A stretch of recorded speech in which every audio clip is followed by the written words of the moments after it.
Hey guys, welcome to Ben Wrenchin. My name's Ben, and today I'm wrenching on my '04 Honda Accord. Today I'm going to be changing out the AC compressor, which is right down there below the alternator. This is a pretty easy job. I've done it before, and I actually took off the alternator before. And today my plan of attack is to take this fan off to be able to get the compressor out of here. In the past, I've taken off the alternator, and I can talk through that method too. But I want to try this, number one, because I've never taken this fan off, and number two, it looks a little bit easier. Either way, this is a pretty easy job. So we'll go ahead and get started.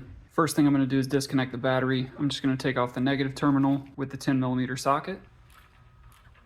You can also use a wrench. All right, there we go. All right, the reason we took that off is we're going to be disconnecting some electrical connectors, and it's always a good idea to disconnect the battery when you're doing that.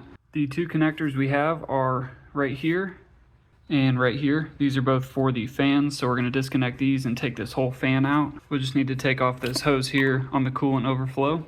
And then there's two 10mm bolts also, one right there and one right here. To get the compressor out, we're going to need to create enough space here to pull it up through here.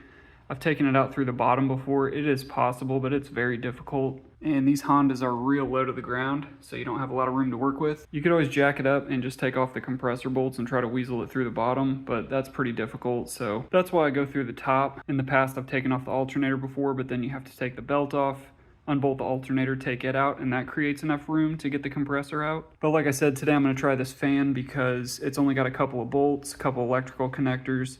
It'll slide right out, and that'll create enough space as well. So we'll start by taking off these 10mm bolts. If these are a little rusty, you can always put some PB plaster on them to loosen up the rust. Put a little bit on both sides.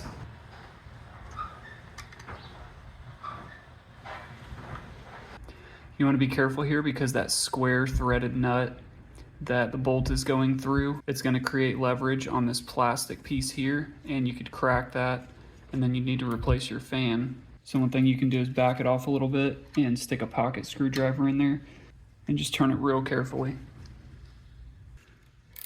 So I'll just keep working it back and forth to loosen up that bolt, and now it really feels like it's starting to loosen up.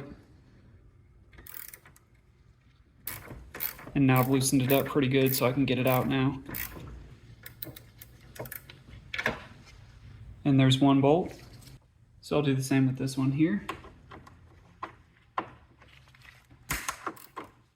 And this one's not nearly as bad. Still going to go back and forth a couple of times because it still sounds pretty rusty.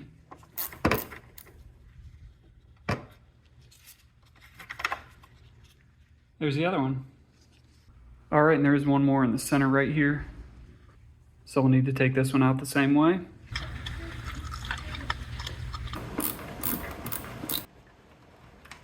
All right, and with those three out, we're ready to take the fan out. But first we'll need to disconnect these electrical connections for the fans. There's one right there and one right there, one for each side. I'm gonna use these electrical disconnect pliers. I'll link these in the description. This electrical connector for the fan, you can just pop it out of the housing. And then we'll just need to get this tab on this side. So I can get these down here and just grab onto that tab. And then this will disconnect. There we go. And it's gonna be the same thing on this side. Just pop this out of the housing and then grab this tab here. And then just slide this connector out. There is also a wiring harness down here on both sides that we'll need to pop out of the fan before we can pull it out. I'm gonna use the trim removal tool and just get that popped out. So there's one of these on each side, one right here, and there's another one down here on this side. Again, you want to be careful not to damage the plastic on the fan. There we go. And I'll do the same thing on this side. There's one right here underneath this wiring harness. And I think I'm going to have better luck with my longest flathead screwdriver. And yeah, that's working way better. And now I can get my trim tool in there. There we go. And at this point, I realize that I can't tip it up this way and get it under that coolant hose, so I am going to have to take this off. This probably was not the easier way. The easier way is going to be taking off the alternator. All you got to do is take off the belt and then take off the alternator, and you can slide the compressor out that way. In my estimation, that's a lot easier than trying to take off this fan shroud. But it was worth trying because I've never done it. I'll go ahead and put a catch pan underneath, and I'll take off this hose clamp. And the first thing you want to do is try to rotate this by hand and see if you can get it loose enough. And mine's pretty loose. If yours is stuck on there, you can use a pick and go in here and just loosen this up around all the edges. break up some of that corrosion, and then try to twist it. But once you can twist it like this, it's ready to come off. And so I'll go ahead and pull this off and hope that I don't spill too much coolant.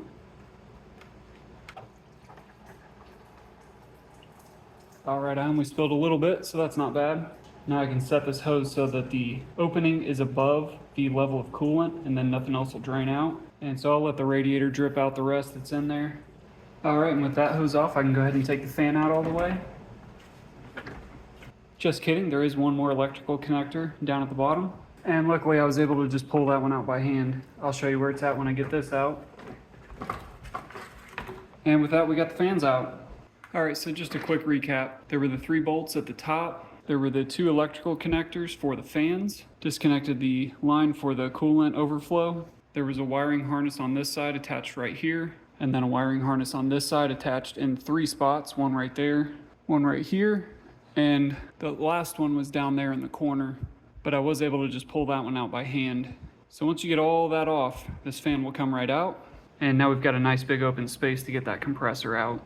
So that was a fun learning experience for me, but in the future, if you don't want to mess with all that, you can just take the alternator out. You have to take the belt off. I've got a video on how to take the belt off and replace it. I'll link that in the description. But the alternator's just got 3 bolts, 1 on the top here and 2 on the bottom. It's also got a connection under this boot. You just slide this boot off and take the nut off of that connection, and you'll be able to get the alternator out that way. That will give you enough room to get the compressor out without taking the fan off, so you can do either of those methods. I just wanted to try this because I'd never done the fan before. I figured I'd try it to see if it was easier. I don't think it was, so I would take off the alternator if all you're doing is the compressor. The compressor's got 2 lines going into it. They've each just got a 10mm bolt that we need to take off to get both of these lines off. Before you do that, you want to make sure that your AC system is discharged and does not have any refrigerant in it. If you have refrigerant in your AC system, you need to have it removed by a professional. It's illegal to do yourself, but I know my system is empty. I've been changing out some other parts. I just did the accumulator, and I knew that the system was empty when I did that. And I also did the expansion valve, and the system was empty for that. So I haven't filled it since then. I'm 100% sure my system's empty. If you're not sure, take it to a professional and have them empty it before you take both of these lines off. And like I said, both of these are 10mm bolts. So I'm just using a ratchet with a really long extension. And I'll get this one off.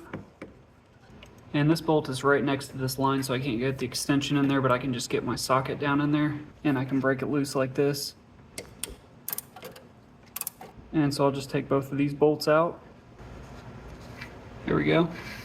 These bolts are different, so I need to remember that this cap head bolt went to this rubber line right here, and the hex head bolt went to this line here. And now I can take these lines out. You may have a little bit of hissing when you do, but that's okay. All right, we'll set those aside. And in my ignorance, I just realized that I'm still gonna have to take the belt off because it's attached to the compressor. So I would definitely recommend the alternator method. All right, in order to get the belt off, I need to put a 14mm socket on the tensioner pulley there. I'm gonna use a very short 14mm socket that's got a hex head on the back, and I can put my 22mm wrench on it and get as much leverage as I need to get that belt off. So I can put the socket into the wrench, and that gives me enough clearance to get down in there. All right, and from there I can just pull up on the tensioner pulley and loosen the belt. And I just need to get it far enough to pull the belt off of one of these pulleys. And now we've got the belt off. I will link this short socket set in the description. This has come in handy in pretty much everything I do. And now I can just go ahead and take the belt out the rest of the way, slide it around all the pulleys. All right, and there we go. With the belt out, you just want to inspect it and make sure it still looks good. Make sure it doesn't have any cracks. And if you need to replace your belt, now's the time to do it.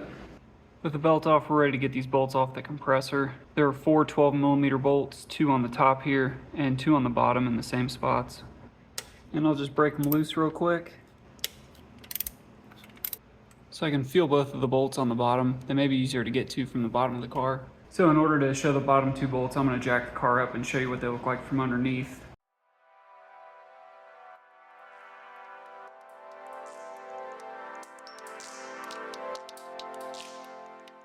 Alright, let me hop under there and I'll show you what those bolts look like. And from underneath you can get a way better look at those 12mm bolts on the bottom. So this will be the easier way to get those off. I don't like doing it this way because I don't like getting under a car that's even on jack stands and a jack. I always use the jack as a second support just in case the jack stand fails. But if you have to do it, just be as safe as you can. And here are the 2 bolts that we're going to take off on the bottom of the compressor. You'll definitely want to get a good ratcheting wrench for these. They're pretty close, so you don't have a lot of clearance. But luckily mine aren't too tight. And I'll do the other one the same way. There we go. So I would say this is definitely the easier way to get the bottom bolts off, but I do hate jacking the car up when I don't really feel like I have to. So we'll go ahead and spin these out all the way while we're down here and then work on the other 2. All right, and there we go. Both of these are loose. And for the top bolts, I can just use a battery powered ratchet. There's one. And before I take the last bolt out, I'm going to go ahead and disconnect the electrical connector for the compressor. And as I take this last bolt out, I'm going to make sure that I grab onto the compressor because that is all that's holding it on. Alright, there's the last bolt. And with all those off, we can go ahead and take out the compressor. And I got the cheapest compressor I could find. It says here it is made out of Chinesium. I will link this one in the description. I got it on Amazon. It would be best to go with an OEM compressor, but I've never had a problem with these cheap ones. Alright, and some good news during this project. They are the same compressor, so there's actually 2 different compressors that can come on this car. I've bought the wrong one before. This one, the wheel is bigger than the size of the compressor. The other one, the wheel is smaller. Don't get that one if yours looks like mine. But just looking at this, everything matches up. You've got these 2 holding tabs down here. These mounts where the bolts go look the same, and the ports look the same too. It's also always good to check the electrical connector and make sure it looks the same. The new compressor should come sealed and pre-oiled, so I'm going to leave these seals on until I get it mounted into the car, and then I'll take these off right before I put the AC lines on. But in comparing the compressors, they look the same, so we're in good shape. So I will take the 2 bolts out of the bottom of the old compressor and put them into the new one before I install it. And real quick, with the compressor out, this area right here is really dirty. The way that I found that out is by getting my hands all dirty. But while I got the compressor out, I can spray this with some engine degreaser and just clean that up a little bit. So I'm gonna let that sit for a little bit and then I'll clean it up and get the compressor in. And it's still pretty dirty, but it looks a little better. And I did go ahead and put a light coating of Antifreeze on these bolts. It's always a good idea to clean these up and put some Antifreeze on them before you put them back on. And for whatever reason, the Antifreeze is the one thing that will make me put gloves on. Probably because I put way too much on and then I end up getting it all over my hands when I try to get the bolts back in. But this will also help prevent rust, so it's a good thing to use. And now that I've put on probably 3 times too much, I can put all the bolts back in and we're ready to get this mounted. Alright, and with the 4 bolts in the compressor, I'm going to drop it down in here.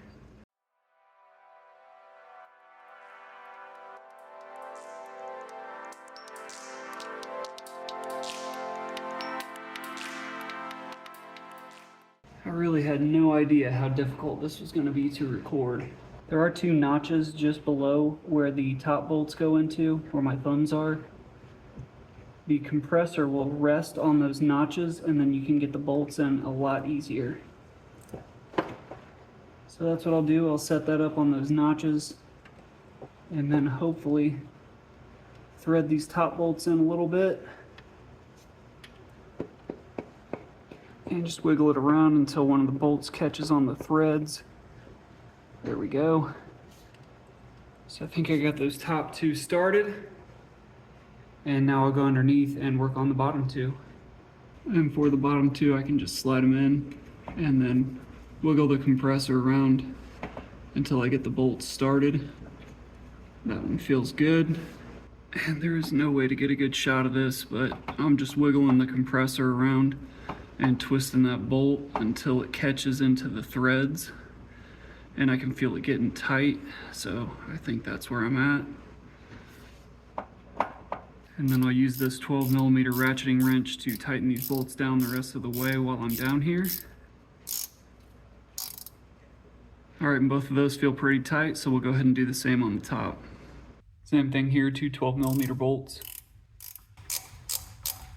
Alright, and with those tight, I'm going to go back to the bottom and tighten those back up again. Next, we can take these caps off and get the lines attached.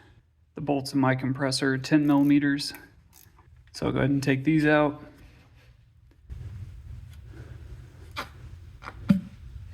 And these caps have a plug, so you can take that out with the cap. Just use it as kind of a pry tool and pry out that plug. Before attaching these lines, you'll want to replace these O-rings here. I'll link this O-ring kit in the description.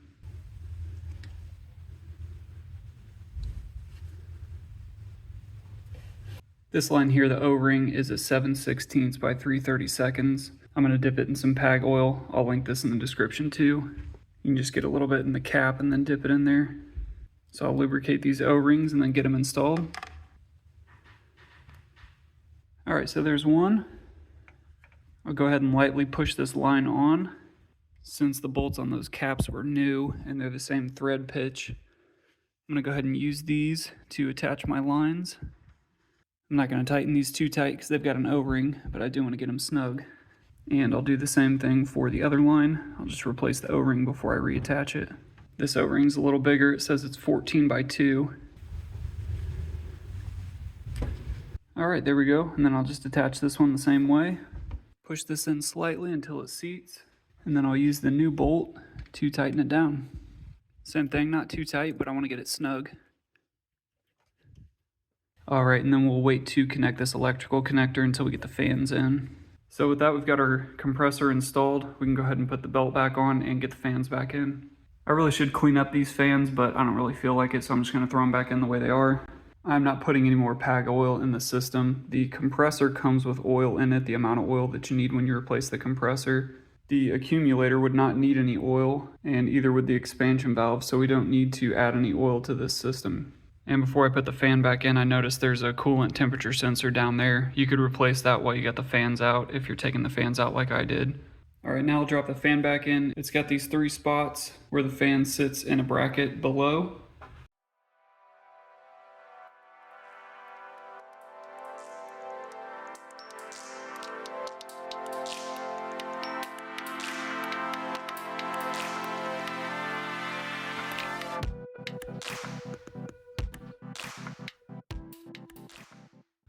Alright, and it should just kind of drop into place, and you'll know you've got it lined up correctly when these line up with where the screws go. So I can go ahead and reconnect this to hold it up a little bit.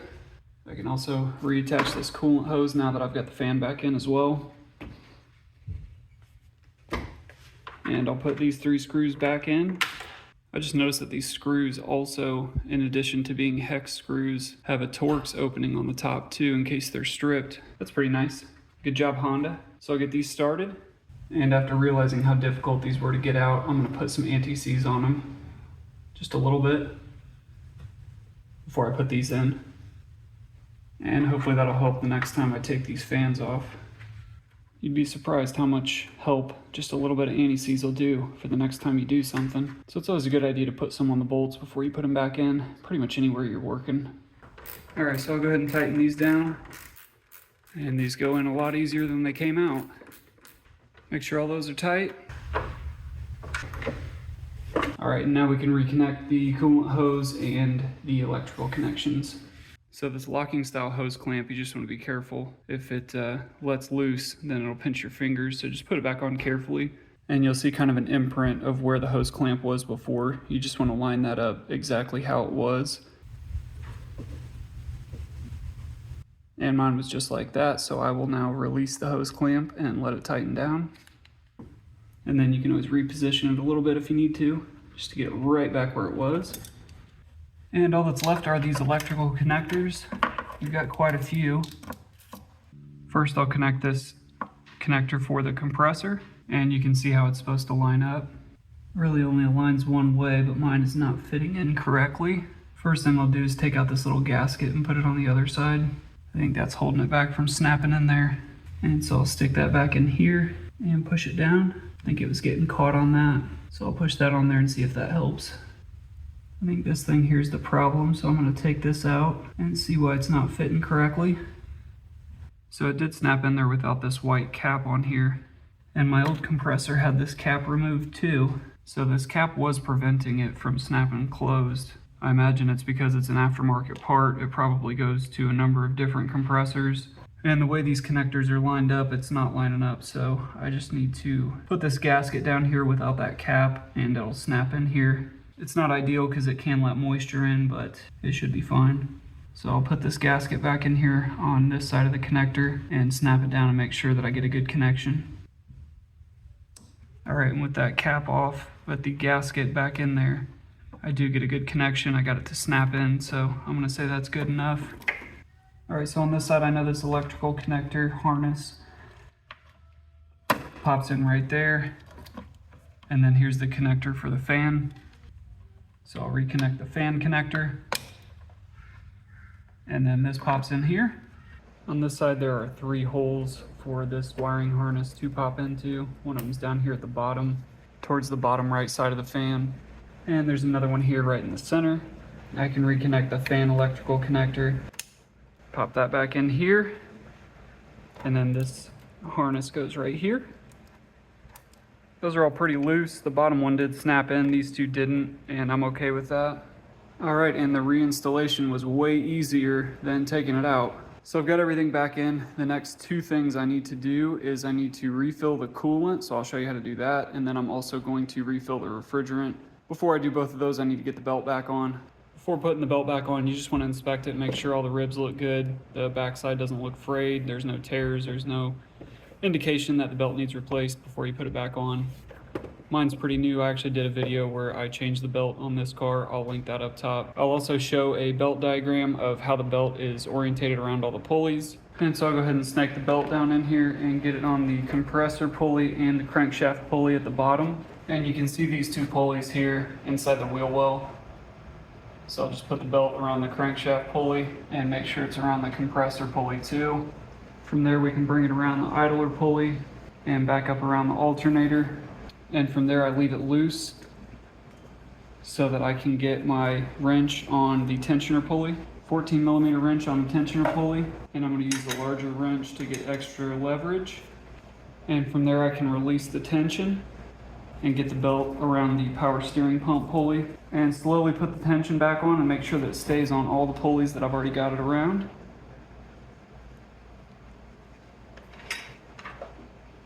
And from there, I'll just double check it's on this pulley good. This is a flat pulley, so the flat side of the belt is on that one. Feels good on the alternator pulley, and it looks good on these 2 as well. There is the belt on that crankshaft pulley, and there it is on the alternator pulley, so everything looks good.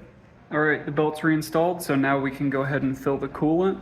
I'll take off the radiator cap. You want to make sure your engine's not hot when you do this, and you can just push down and turn it and take it off. And to properly fill the coolant, I'm going to use this kit here. It's basically just a reservoir to put the coolant in, and then it's got a bunch of adapters to attach to different coolant inlets. I'll link this in the description. You just find the adapter that works for your system. And it's got gaskets on both sides, and the cap will thread right on to where your coolant cap is. And then from there, you can screw this on.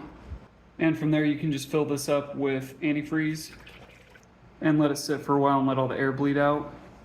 And I can go ahead and lower the car since I'm done underneath.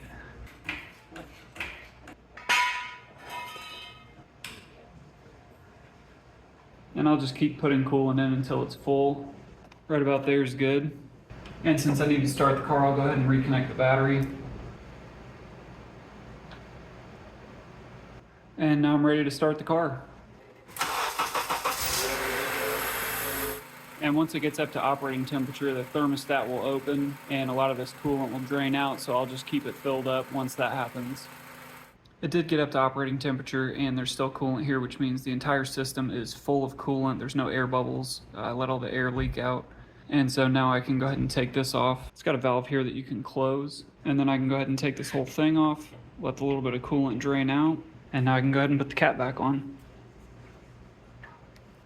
I forgot to pinch off this line before I filled this up. So in the middle of it, I put these clamping pliers that I have with some electrical tape wrapped around them and just clamp that around this hose. That way the radiator can fill up with coolant, but it doesn't overflow into the overflow reservoir. And now I'm ready to fill the AC system with refrigerant, but before I do, I'm gonna pull a vacuum on it and make sure that there's no leaks in the system before we put refrigerant into it. You've got the high port here and the low port there. I'm going to use an AC manifold gauge set, and I'll attach these to the ports. So I just make sure that this is backed out or loosened all the way. These have push fittings. You just pull back here and snap it onto the port. These are different sizes, so you can't get this wrong. And now that we've got those attached, we'll just want to make sure that these are closed all the way. And we'll hook the yellow hose up to a vacuum pump. I got this vacuum pump at Harbor Freight years ago. I'll link one in the description. I'm going to attach this yellow hose to this port here. And then I'll tighten these down to open up the Schrader valves. These here are still closed. And I'll go ahead and turn the vacuum pump on. And then I'll open these up. And it's going to start pulling a vacuum on it. So these are opened all the way. These are tightened down so that the valves are open. And the vacuum pump is pulling a vacuum on the system. You can see that the pressure here gets into the negative mercury. And what we're looking for is to get that down to about 25 or 30. So 25 or 30 should be about the most negative pressure that we can get. And then once we get that, we'll close these valves, turn the pump off, and then we'll wait about 45 minutes to an hour and make sure that it holds a vacuum. And then once we come back after about an hour and this is still sitting where it started, then we know that we don't have any leaks and we can go ahead and put refrigerant into the system. After a few minutes, it's still reading just under -20. So I'll go ahead and close these. I'm going to close both of these all the way. And then I can turn off the vacuum pump. And what we'll do is we'll wait an hour, we'll watch this and make sure that it doesn't get any lower than it is now. So I'll come back after an hour and make sure that that is still where it was when it started. And after about 45 minutes, I'm down to about 10 inches of mercury, meaning I've got a small leak. So I'm going to look at a couple things and see if we can determine where it's coming from. So the first thing we can consider is that it might be coming from the manifold gauge set. So these connections here could be causing the leak. These are closed, so as long as the whole set isn't bad, then it's not coming from anywhere past here. So even that yellow line really wouldn't matter because these are closed. So from here to here, it's possible that there's a leak. I don't believe that's where it's coming from because these are pretty tight. And I've used this set before, so I'm pretty sure it's not coming from there. It could also be coming from the Schrader valves in the ports on the AC lines. I don't think that's it either because I changed those recently. The main thing I'm going to look at is the connections to the compressor. So we used the new bolts and we also put new O-rings on. It's possible that we got the wrong size O-rings or that those bolts are not good to hold those lines onto the compressor. So what I'll do is I'll take those back off. I'll put new O-rings on them, maybe go for a different size. Make sure I lube the new ones up better, and then I'm also going to make sure that it's not those bolts by using the old bolts that were holding these hoses onto the old compressor. So I released the vacuum by opening these up, pushing this valve to release the vacuum, and then I took the yellow line off of the vacuum pump so that way I can set my gauges aside and get down to this compressor. Alright, so I'll take both of these bolts out and replace the O-rings again. Alright, so this is the O-ring I took out. These here are in the kit. They look about the same size, but they also look a little bit thicker. So I'm going to try one of these. I'm also going to use a little bit more PAG oil than I did last time. See if lubricating these more helps at all. And after putting the line back in, I'm going to use the old bolt that was on there before. And I'll do the same with the low side hose. So I'm actually going to use the same size O-ring on this side. It looks like it fits a little better. And that way this time I've got two O-rings that are the same size. And we'll see if that makes a difference. So same thing, I'll put this line back in the port, push it down till it's flush, and replace the bolt with the original bolt. Tighten this down by hand, make sure that line is flush in that port, and tighten down the bolt just a little more. Finish tightening the bolt with the wrench, and I'll go just a little bit less tight than I did last time. It's got an O-ring, so it doesn't have to be super tight.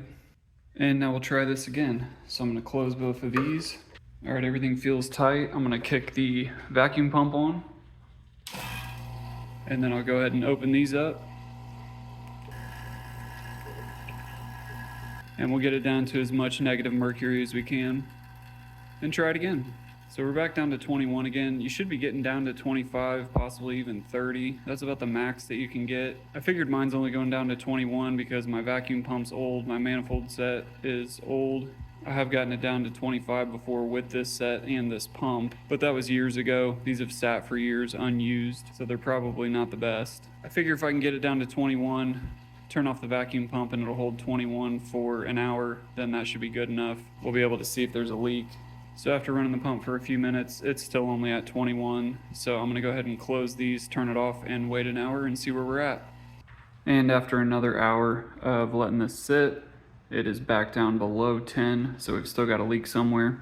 I do have a UV flashlight, and I've been using UV dye in this set before, so as I take a look around, the first thing I notice is my manifold gauge set has UV dye on basically all of the fittings, including the one going to the vacuum pump. So I'm pretty sure that my leak is coming from my manifold gauge set and not from the actual connections to the compressor. So I'm going to go ahead and fill this system with refrigerant. To determine if there's a leak in the system, I'm still going to have to fill it with refrigerant and use UV dye, and then run it for a little bit and let the UV dye leak out of wherever the leak is. But like I said, I'm pretty sure it's coming from my manifold gauge set. So the next step is to leave these closed. I'll pull a vacuum on it with the vacuum pump for about 45 minutes to an hour.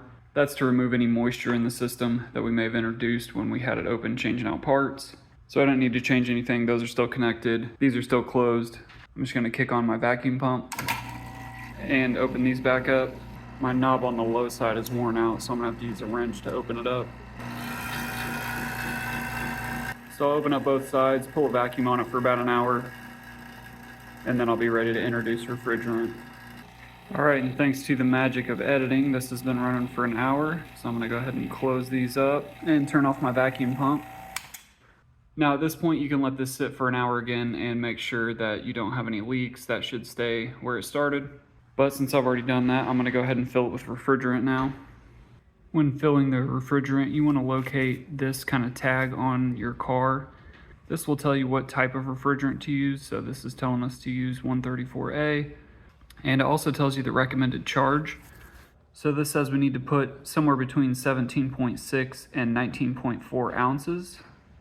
And the cans of refrigerant that I got are 12-ounce cans, so I got 2 of them. And I'm going to use a basic kitchen scale to measure the weight and make sure that I get exactly between 17 and 19 ounces. So one can weighs 15.4 ounces. This is full, and that's the weight including the can. So I'll dump this whole can in, measure it again at the end, and make sure that it's around 3.3, 3.4 ounces. And that way I know exactly how much refrigerant I'm entering into the system. So I'll go ahead and put my can tap on. They make can taps that work for these self-containing cans. I don't think they sell the cans anymore that you have to puncture, so that is what this tap is for. You can get an adapter, and this works with the self-containing cans, but they do make a can tap that is actually for these self-containing cans. I would recommend getting one of those because these are pretty difficult to get on without leaking out some refrigerant. You definitely want to make sure you wear gloves and safety glasses when you're doing this. But you basically just thread this plunger all the way down, thread it onto the can, and the way I like to do it is to point the nozzle away from me as I tighten the can onto it. And if you don't have it lined up just right, you'll leak some refrigerant out, so you want to try again. The main thing is to not get refrigerant on your hand because this comes out super cold and it can burn you. So there we go. Got one can on there, and now we're ready to enter this into the system. So I will take my yellow line off of the vacuum pump, and you want to be careful because this is really hot after letting it run for an hour. So I'll use some pliers to take this off, and then I'll just thread this end onto the port of the can tap, make sure it's tight. And you should still have these closed, but you want to double check and make sure those are still closed. And then you can introduce some refrigerant into the yellow line. Once you've got that backed out all the way, the next thing you want to do is to get into this purge valve here. And with this facing away from your face, you want to purge out any air that's in the line and wait until you see refrigerant coming out. Next, we'll go ahead and start the car, and then we can turn the AC on and then open up these valves and let it pull refrigerant into the system. So I'll go ahead and start the car. And I'm going to turn the AC on, turn it on max AC, make sure this AC light is on. Make sure that it's all the way on cold, and you can leave recirculation on. With the car running, these ports closed, the can attached and opened, and we purged out the air out of the yellow line through the purge valve. Now we're ready to open the low side, and we'll get some refrigerant into the system. This can will get really cold as it goes into the system. That lets you know that it's coming out of the can and into here. We've also got this sight glass here where you can watch the refrigerant go into the system. So once we get enough refrigerant in there, the compressor should kick on. And we can look down here and see that the compressor clutch pulley is not spinning, but once you hear the compressor kick on, you can see that pulley spin, and then you know it's working. But right now it is not moving. Once the pressures get high enough, it'll kick on. I usually set my can in here so that the heat from the engine kind of helps the can from getting too cold. And there is the compressor clutch engaging for the first time. And so now it'll start engaging and then turning back off. And so what's happening is the low pressure is building as it gets more refrigerant, and then when it hits a certain threshold, the compressor kicks on to compress that side. And so now it's at the point where the compressor can run continuously, so it's going to pull in refrigerant more quickly, and that'll continue to climb as refrigerant is entered into the system. I'll be done with this in about 10 minutes. Okay. I'm trying to get the air conditioning to work so it has cold air. And here's what the pressures look like after entering one full can into the system. I know that this can is empty because I can turn it sideways and it does not feel cold on the bottom, so I know that there is no more refrigerant in here. If there's still refrigerant in here, when you turn the can to the side, you'll feel it get real cold down here at the bottom where the liquid refrigerant is. But this can's empty. So I'll go ahead and close the low side, and I'll remove this can. Be careful when you do this. You may have some refrigerant leak out. That wasn't too bad. And the empty can now weighs 3.5 ounces, so we are good. We know that these cans actually have 12 actual ounces in them. So what that means is I really only need to use about half of this can. So I need this can to weigh about 9.4 after I've used it. So we'll try to get as close as we can. So same thing, I threaded this on. I'll attach the yellow hose as tight as I can. Open the tap to release the refrigerant. Purge the air out of the yellow line. And open up the low side. So as the second can's filling up, I'm going to put up a chart that will show the pressures that you need to have for the low and the high side depending on the temperature outside. Right now it's about 75 degrees outside, so I want to be around 40 psi on the low side and 160 on the high side. So I'm going to let the pressure build up to there, and then I'm going to close the can and I'll weigh it again and see how much refrigerant we've got in it. And it's about 70 to 75 degrees outside, so we can see that the temperature coming out of the air vents is around the same. So we'll hope that it'll get around 30 degrees cooler, so when we're done, we should be down to about 45 degrees coming out of the air vents. And so we'll just hang out and watch these pressures until the low side gets up to about 35. As it's filling up, you can turn the can side to side. It'll cool the can, and that'll help the pressures so that the refrigerant enters into the system faster. It'll also help so the can doesn't get really bad cold spots, especially on the bottom. I usually rub the can like this to rub some of the ice off of it. I also, in between doing that, will set it right here in front of the engine. There's a nice current of hot air blowing right here, and so that'll help to keep the temperature of the can from freezing. Starting to get close, we're almost at 25 psi on the low side, and the AC is already cooling off. So we're down almost at 50 degrees inside the car, so that's great. At this point, we just need to make sure that we don't overfill it. We can do damage to the compressor and other components if we overfill the system. So I'm going to wait until this low side gets to about 35 psi, and then I'm going to close the can and we'll measure the weight. The system's leveling off at about 25 psi on the low side, so I'm going to go ahead and close this, and I'm going to show you why. So the reason I closed the can is because the AC inside the car is ice cold. So we're getting about 40 degrees inside the car. It's about 75 degrees outside. These systems are made to cool about 30 degrees. So that temperature is about ideal. So that's the good news. The bad news is that I didn't get up to pressure before I entered the right amount of refrigerant in there. So I actually almost entered 2 full cans, meaning that there is too much refrigerant in my system, but it is cooling properly. So the takeaway here is that we did fix the AC system. We replaced the compressor. I also replaced the AC accumulator. I've got a video for that. And I also, in another video, replaced the expansion valve. So I'll link both of those videos in the description. Changing out those 3 parts and entering refrigerant into the system has got me cold AC. Now, whether or not I did it right, whether or not there are still leaks is yet to be determined, but I'm gonna call this a success for now. Like I said, I did use UV dye in this system, so if it does leak out through the compressor connection or any other connection, I'll be able to identify it now that there is refrigerant and pressure in the system. Wherever the leak's coming from, we'll be able to identify it and take care of that when the time comes. So the last thing to do is to take off our manifold gauge set properly. So we'll make sure that these valves are closed, which we know they are. We'll want to release these Schrader valves so that the system closes up before we take these hoses off. And then we can remove these push fittings and put the caps back on. The last thing you want to do is release the pressure in your manifold gauge set so that you don't have pressure built up in these lines while you store it. You can just put the yellow line down on the ground, open both of these very slowly, and then as you twist this, the pressure will let out. And there we go, we've released the pressure. Alright, so with that we are finished replacing the compressor. So the takeaway is we did it, we've got cold AC. We may still have some work to do, but I feel good about it. One thing I do want to say is you don't have to take out the fan to get the compressor out. I would recommend taking out the alternator. It's just got a few bolts on it and the electrical connector. That's all you got to do to take off the alternator. Once you pull that out, you can get to the compressor without taking the fan out.